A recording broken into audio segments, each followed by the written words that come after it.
Bi, bangun dulu kau, Bi. Nyapu kau ngepel. Bantu dulu aku mau masak. Boh, boh, boh. Enak kali kau nyuruh-nyuruh aku. Mamaku aja, waktu aku kecil sampai aku lajang, gak pernah lo nyuruh-nyuruh aku. Ini kau berani-berani kali kau nyuruh-nyuruh aku.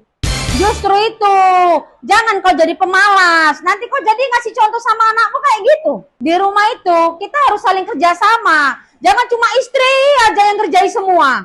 Kutunggu-tunggu nggak ada pula pengertianmu, Bi. Pura-pura kau nggak tahu pekerjaan di rumah ini. Udah capek Umi lo, Bi, kesana kemari. Bantu aku kenapa?